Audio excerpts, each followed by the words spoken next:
आइए जानते हैं अन्नदाता निशुल्क फोन के माध्यम से पूछे गए समस्याओं का समाधान। अन्नदाता निशुल्क फोन संपर्क सेवा के माध्यम से पूछे गए प्रश्नों में से आज हमने जिस प्रश्न को कार्यक्रम में शामिल किया है उसे पूछा है ग्राम बंगरा, जिला गोपालगंज के कृषक सतीश राय ने। ये सर्पगंधा की उन्नत खेती के बारे में जानकारी चाहते हैं। तो सतीश राय जी, आपकी जानकारी के लिए प्रस्तुत है कार्यक्रम का ये अंश।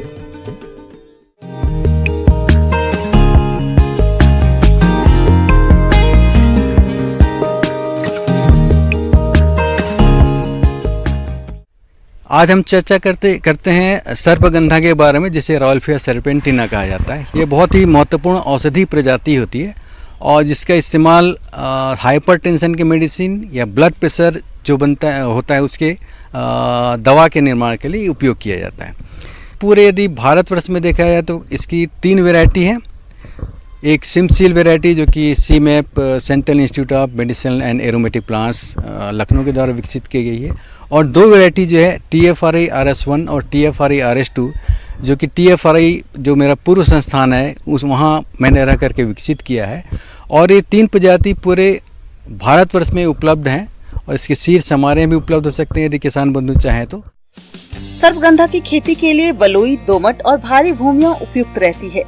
साथ ही अधिक जीवांश वाली भूमियों में इसकी खेती सफलतापूर्वक की जा सकती है।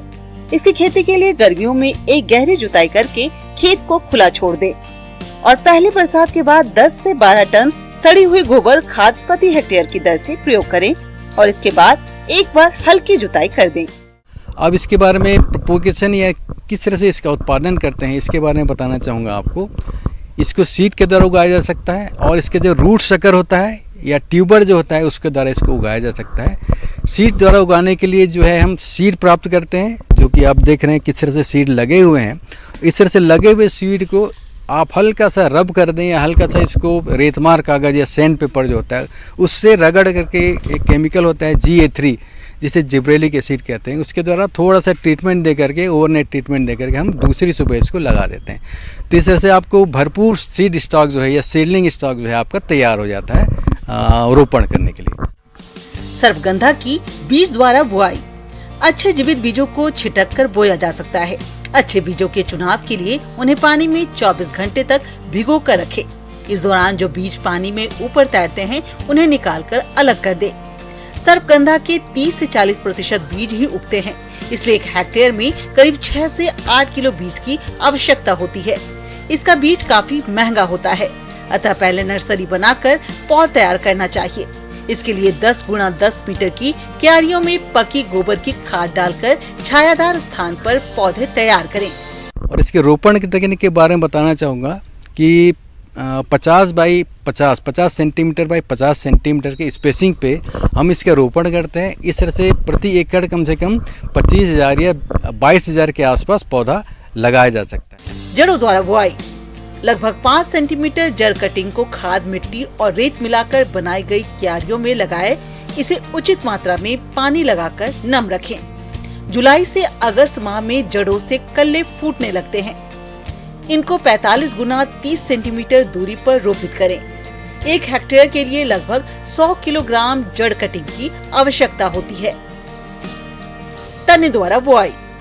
तने की कटिंग 15 से 22 सेंटीमीटर को जून से जुलाई माह में नर्सरी में लगाते हैं। जब जड़ें और पत्तियां निकल आए और उनमें अच्छी वृद्धि होने लगे तो कटिंग को निकालकर खेतों में लगाया जा सकता है।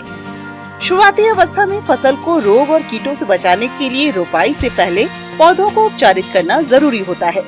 इसके लिए पौधों की जड़ों को फफूंदनाशक दवा के घोल में 8 से 10 मिनट तक डुबाकर रखना चाहिए। बरसात का समय इसकी रोपाई के लिए उपयुक्त रहता है, अतः आप इसकी रोपाई मध्य जून से सितंबर तक कर सकते हैं। चूँकि ये शेड लविंग या छाया वाली जगह पे होता है ये क्रॉप, तो इसीलिए आप प्रयास ये करें कि जहाँ पर पहले से कोई ट्री वगैरह मौजूद हैं, जहाँ पर प्राकृतिक रूप से छाया पड़ रही है, वैसी जगह पर इसको लगाया जाना चाहिए, जिससे इसका उपज जो है वो ज़्यादा मिलता है हमको। और यदि आप अप्लाई करना चाहते हैं, हालांकि ये खाद्य पदार्थ के तौर पे यूज होता है, चूँकि इसका रूट हील्ड बहुत इंपॉर्टेंट होता है, इसलिए मैं इसमें FIM या गोबर खाद जो है वो रिकमेंड करता हूँ। लेकिन अधिक उत्पादकता के लिए जो है हम कम से कम 10 से 15 किलोग्राम खाद जो है NPK का, नाइट्रोजन, पोटेशियम और फास्फोरस, उसका यूनिफॉर्मली पूरे खेत पे आप प्रति एकड़ मिला दें और इस तरह से 0.5 बाई 0.5 मीटर की स्पेसिंग पे आप इसको लगा करके आप अपनी उपज को बढ़ा सकते हैं। जो रूट यील्ड है, रूट यील्ड मीन्स इसका जो जड़ है वो इम्पोर्टेंट पार्ट होता है इसका, क्योंकि इसके जड़ के अंदर ही रिसर्पिन कंटेंट जो एक बहुत ही महत्वपूर्ण एल्कलाइड होता है वो मौजूद होता है। एकड़ की बात करूँ मैं तो आपको कम से कम 2200 या 2500 किलोग्राम के आसपास आपको पूरा उपज मिल सकता है। और इसका जो उपज का कॉस्ट होता है वो यदि मैं नेशनल लेवल की बात करूँ, जैसे कि मुख्य बाज़ार जो है यहाँ पर सेंट्रल इंडिया में कटनी में बहुत बड़ा बाज़ार है इसका, रतलाम में है, रायपुर में है और धमतरी छत्तीसगढ़ में।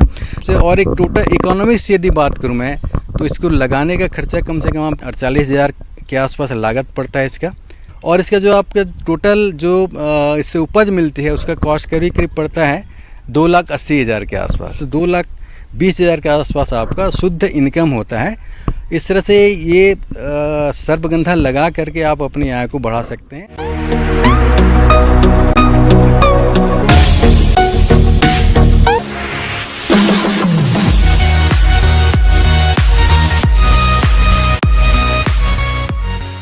एक नजर डालते हैं राज्य के कुछ मंडियों के प्रमुख फसलों के बाजार भाव पर।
किसान भाइयों, कृषि संबंधित समस्या या सुझावों के लिए आप हमें इस पते पर संपर्क कर सकते हैं। प्रोड्यूसर अन्नदाता, news 18 Bihar Jharkhand, Ramoji film city Hyderabad 501512। साथ ही आप हमें ईमेल भी कर सकते हैं। हमारा ईमेल आईडी है p18annadatabihar@news18.com।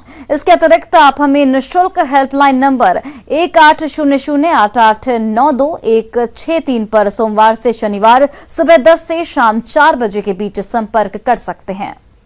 अब समय हो रहा है आपसे विदा लेने का। कल फिर से आपसे मुलाकात होगी कृषि से जुड़ी महत्वपूर्ण जानकारियों के साथ। नमस्कार।